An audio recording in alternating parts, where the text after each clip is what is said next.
Hello dear students, Gyansheel school of physics में आप सबका हार्दिक स्वागत है।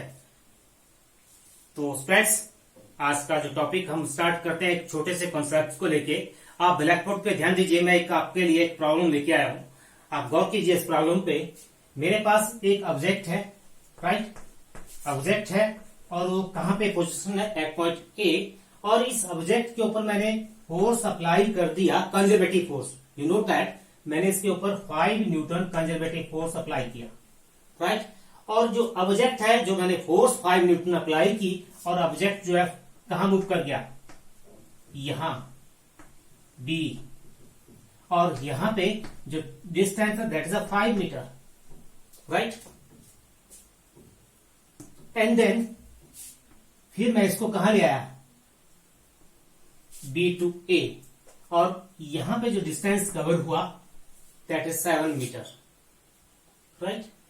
अब around this closed path the work is, option number 1, around this closed path the amount of work is equal to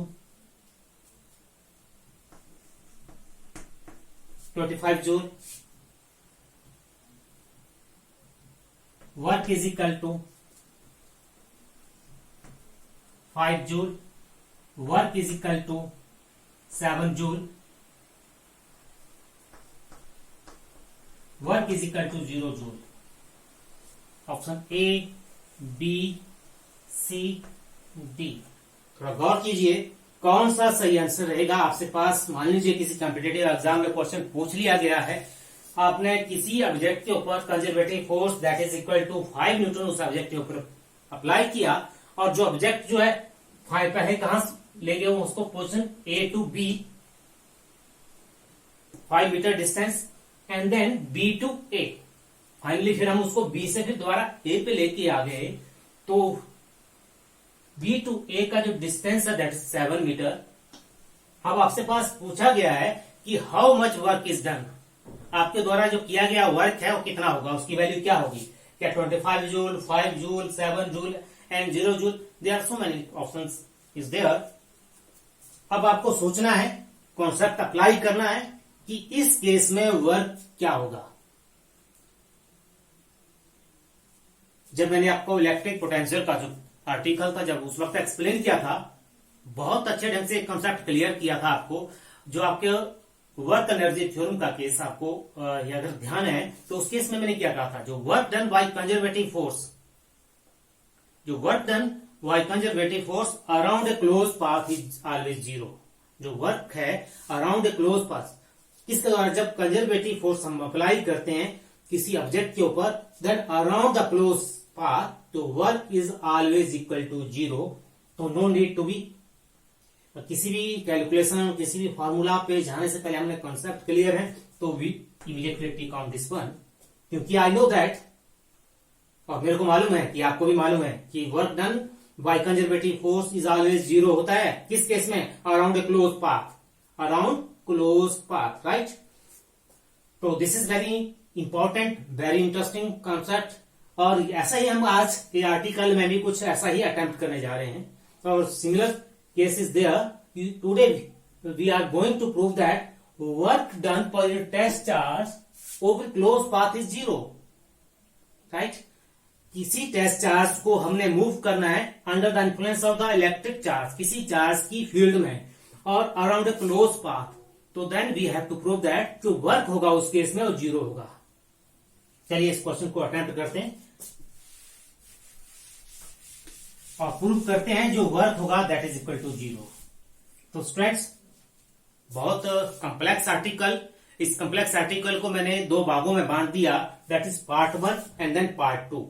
जो part 1, उसके लिए मैंने diagram already I have drawn, clear. आप इस डायग्राम को अंडरस्टैंड कीजिए, और सिमिलर डायग्राम मैंने ऑलरेडी आपको एक्सप्लेन करके रखी है प्रीवियस जो मेरा मैंने लेक्चर अपलोड किया आपका YouTube channel Gyansheel school of physics को।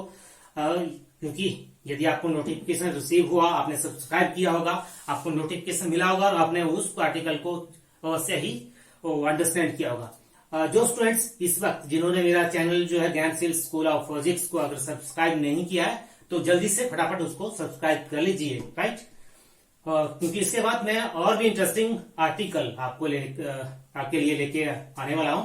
तो आप पहले इस डायग्राम को फिर दोबारा फोकस कीजिए। आपके पास सोर्स चार्ज है, दैट इज क्यू, और इसकी इन्फ्लुएंस में, इसकी इलेक्ट्रिक फील्ड में मैंने एक टेस्ट चार्ज जो अभी पॉइंट ए पे है, और क्यू से, सोर्स चार्ज से एक का जो पोजीशन है दैट इज आर ए। इस टेस्ट चार्ज को मैंने बाय पाथ फर्स्ट लेके कहा चला गया, पाथ पॉइंट बी तक, और ए और बी की जो पोजीशन है respect to this source charge that is r A and r B. अब मैंने कैलकुलेट करना है, दिस इज अ पार्ट 1, इस यहां से ए से बी तक ले जाने के लिए how much work I have to do, that is the first part. Clear? उस वर्क जो भी होगा मैं उसको वैल्यूएट करूंगा, एंड देन सेकेंड पार्ट में मैं बी से फिर कहां पे ले आऊंगा ऑब्जेक्ट को, जो चार्ज पार्टिकल है बी टू ए, तो उस केस में जो वर्क क्या होगा दैट इज सेकेंड केस, और उसके बाद टोटल वर्क निकाल के रखूंगा that is work 1 plus work second part में। इफ द रिजल्ट इज 0 तो इट मीन्स जो मेरा टारगेट था उसको मैंने अचीव कर लिया। तो this is rough sketch of the जो ड्राफ्ट था मेरा, मैंने इस आर्टिकल को उस ढंग से अटेम्प्ट करना है। और यहाँ पे जो कॉन्सेप्चुअल चीजें हैं, जिन स्टूडेंट्स ने प्रीवियस आर्टिकल अटेंड नहीं किया है, तो फिर मैं एक शॉर्ट सा एक आपको जो इन्फॉर्मेशन यहाँ पे फिर दोबारा देना चाह रहा हूँ, ध्यान से दीजिए, क्योंकि बहुत बहुत इंपॉर्टेंट कॉन्सेप्ट हैं जो मैंने प्रीवियस आर्टिकल में भी आपको एक्सप्लेन किए हैं, राइट? क्योंकि बहुत सारे स्टूडेंट्स जो इन आर्टिकल्स को जब स्टेट बोर्ड एग्जाम में या किसी सेंट्रल जो सीबीएसई के एग्जाम में जब ये पूछे जाते हैं किसी बोर्ड एग्जाम में, तो बड़ी आसानी से इन डेरिवेशंस को ड्राइव आउट कर लेते हैं, but they hardly know the what is the concept, जो एक्चुअल कॉन्सेप्ट है उसको अंडरस्टैंड नहीं कर पाते।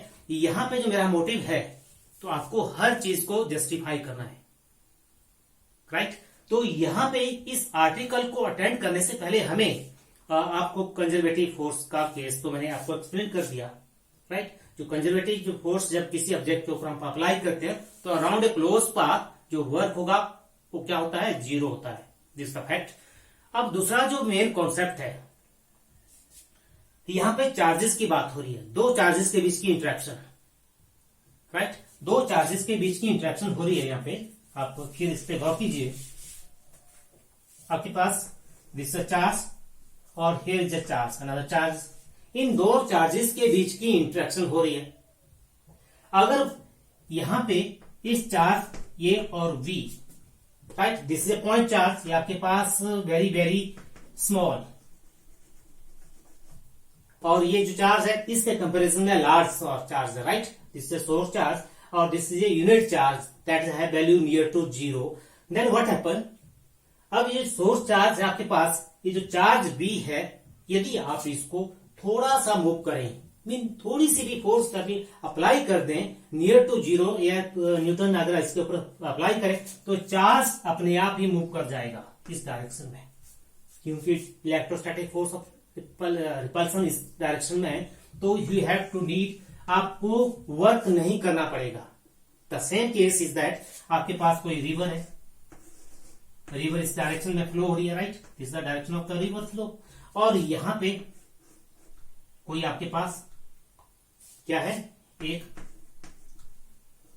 आपके पास एक वाटर बोट है, और वाटर बोट जो है अपने आप ही इस डायरेक्शन में मूव कर जाती है अलोंग द स्ट्रीम, जहां पे स्ट्रीम के अलोंग अपने आप ही। तो उस केस में आप कोई वर्क नहीं करते हैं। तो वर्क आपको कब अप्लाई करना पड़ता है, जब इस वाटर बोट को आप कहां ले जाएंगे, opposite to the stream flow, जो रिवर का जो धारा है उसके अपोजिट आप जब इस वाटर बोट को आप ले जाते हैं, तो then you have to do work. तो यहां भी इस केस में जो कॉन्सेप्ट है, जब इस चार्ज बी को आप कहां पे लेके आए, toward A, right? Directly means directly toward the A, mean against the force of repulsion, against the force of repulsion, क्योंकि फोर्स यहां लग रही है, तो इसके against you have to move. जब आपको यहां से यहां तक जब मूव करते हैं, तो उस वक्त जो वर्क हुआ that is accountable, in that case you have done work. Clear? तो इलेक्ट्रोस्टैटिक के केस में दो चार्जेस का जब इंट्रैक्शन होता है, आप वर्क तभी करते हैं जब you do work against the force of repulsion.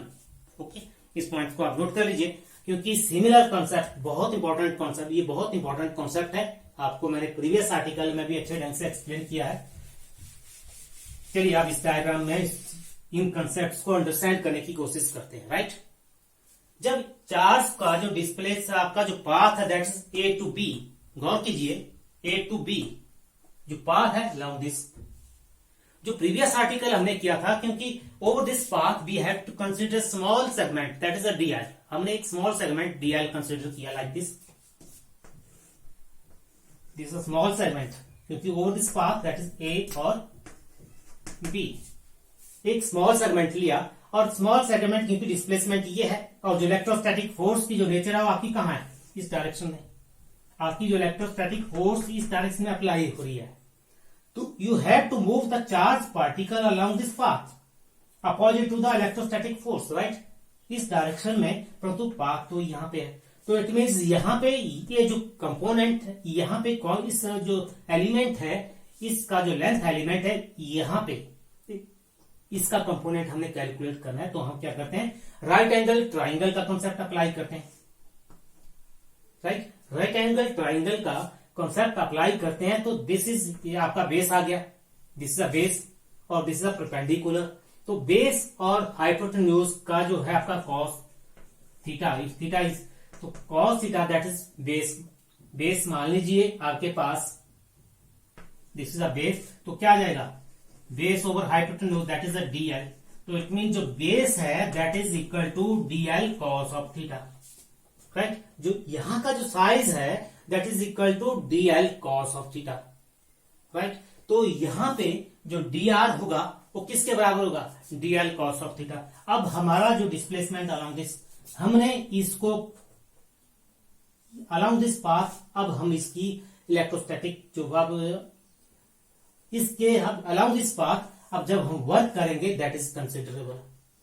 Right, क्योंकि हम यहाँ पे वर्क कैलकुलेट नहीं करते हैं, क्योंकि यहाँ पे जो कंजर्वेटिव सॉरी इलेक्ट्रोस्टैटिक का जो कॉन्सेप्ट है, work is done only when we do work against the force of repulsion, तो हमें चार्ज को यहाँ मूव करना है यहां से, तो यहाँ पे जो डी आर है तो दैट इज इक्वल टू, अब आप यहाँ पे निकाल सकते हैं from right angle triangle, right angle triangle, आप यहां से that is cos of theta, that is, ये मैंने स्मॉल सेगमेंट दैट इज को स्मॉल केस कंसीडर कर लिया, that is D R, base over hypotenuse that is D L, और which implies that D L cos of theta that is equal to D R, ये आपका यहां से जो D R है that is equal to d L cos of theta. बहुत important concept. अब देखिए, अब हम डायरेक्ट क्वेश्चन पे आते हैं, तो इससे पहले आर्टिकल को अटेंड करने से पहले मेरा मोटिव था कि मैं कुछ आपको बेसिक इंफॉर्मेशन प्रोवाइड करूं, उसके बाद हम इस आर्टिकल को फॉलोअप करते हैं। तो स्टूडेंट्स, तो पार्ट 1 है, जैसे मैंने already I have to discuss to you, part 1 जो केस है, work done in moving A to B, that is part 1। Okay, तो उस केस में आपने work done in moving charge A to B, इसके बाद that is the line integral, A to B है line integral of electric field, that is a dot product. अब next step हम क्या करेंगे, इस डॉट प्रोडक्ट को ओपन कर लेंगे, line integral A to B limit, और इसको ओपन किया that is E D L cos of theta. You know that this is a dot product, जो डॉट प्रोडक्ट होता है डिमीन vector A dot vector B that is A B cos of theta, तो like this. अब यहां पे जो आपके पास D L cos theta that is equal to D R, तो आप यहां पे इसकी वैल्यू अप्लाई कर दीजिए, तो नेक्स्ट स्टेप में limit A to B E D R, right. तो आपके पास जो work done per unit charge that is equal to E D R, आपका लिमिट है ए टू बी। अब इसके बाद गौर कीजिए, इसके बाद आपको ई के लिए जो ई की जो इक्वेशन है, इलेक्ट्रिक फील्ड स्ट्रेंथ की जो इक्वेशन है वो यहाँ पे हमने अप्लाई करनी है, यहाँ पे उसको अप्लाई करना है। फिर देखते हैं उसके बाद हम इस आर्टिकल को कैसे फॉलो अप करते हैं। इसके बाद का जो नेक्स्ट एस्पेक्ट है आपका, you know that very well,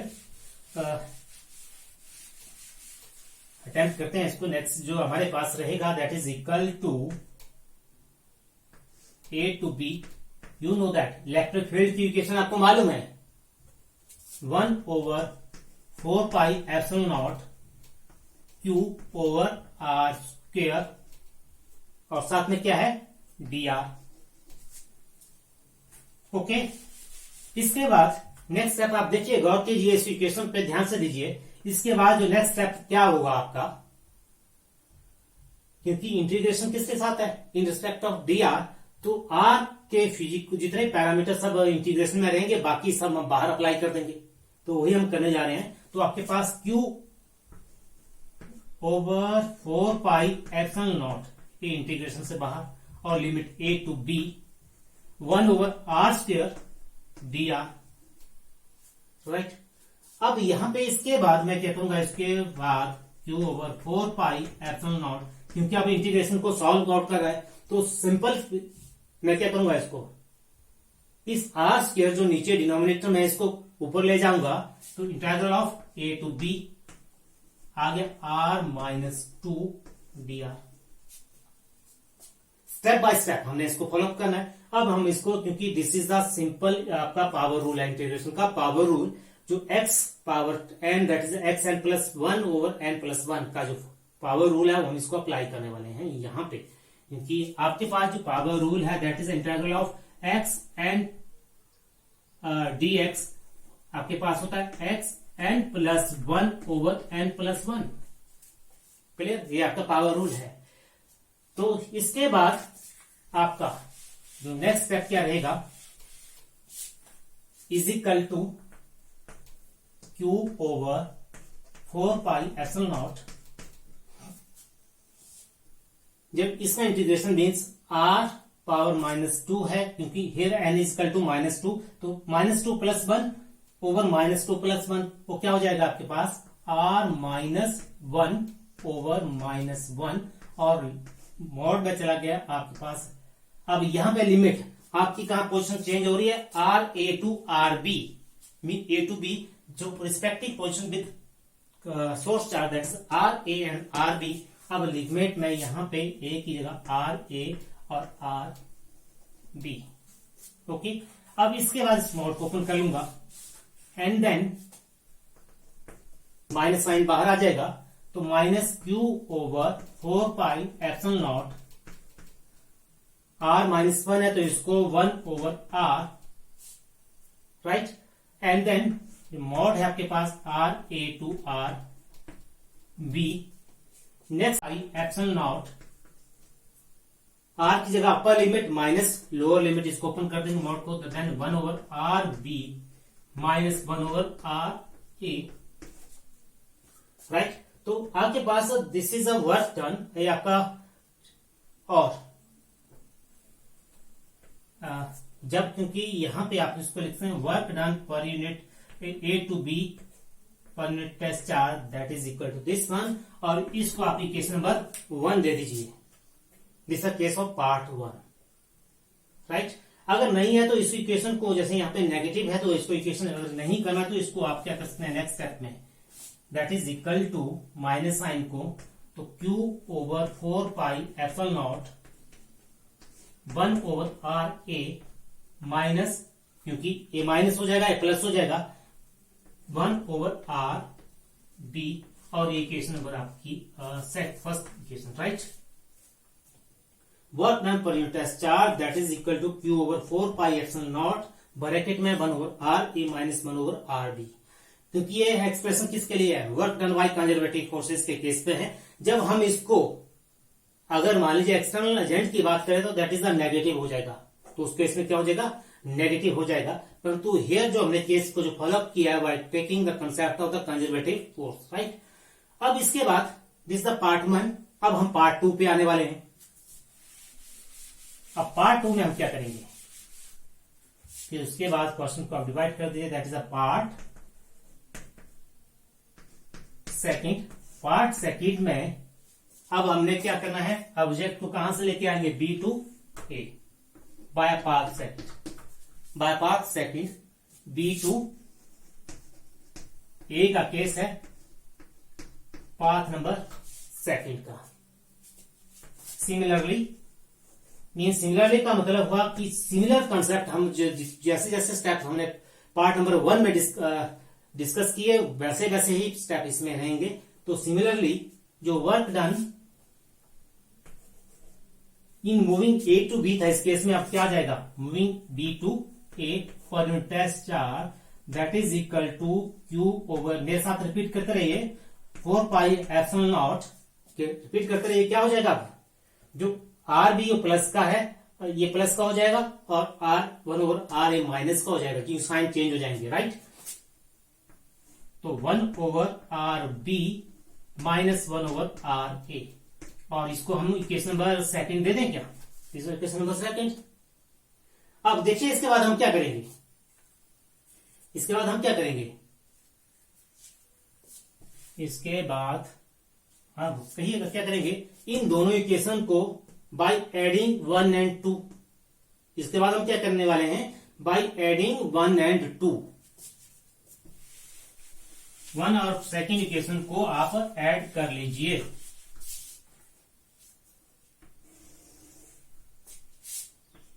by adding 1 and 2, जब दोनों को हम ऐड कर लेते हैं तो हमें क्या मिलता है, network work done per unit charge that is equal to, इन दोनों को ऐड कर लीजिए, आप देखेंगे क्या ये सब चीजें कैंसिल आउट हो जाएंगी and you will get the result is equal to 0, क्योंकि इन इक्वेशन को जब आप ऐड कर लेंगे that is work done moving B to A and आया आपके पास work done A to B test charge plus work done B to A over test charge that is equal to 0, which we have to prove,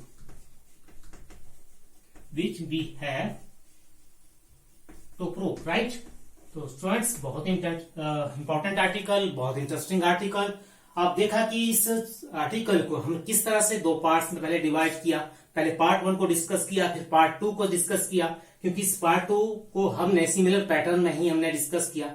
तो इन दोनों को फिर add कर लिया and after adding we get that the net result है that is equal to 0, और यही आपका टारगेट था। तो स्टूडेंट बहुत इंटरेस्टिंग आर्टिकल, आप ज्ञानशील स्कूल ऑफ फिजिक्स के साथ जुड़े रहिए। तो आज का जो सेशन था अभी यहीं तक, एंड अब इजाजत दीजिए, नमस्कार।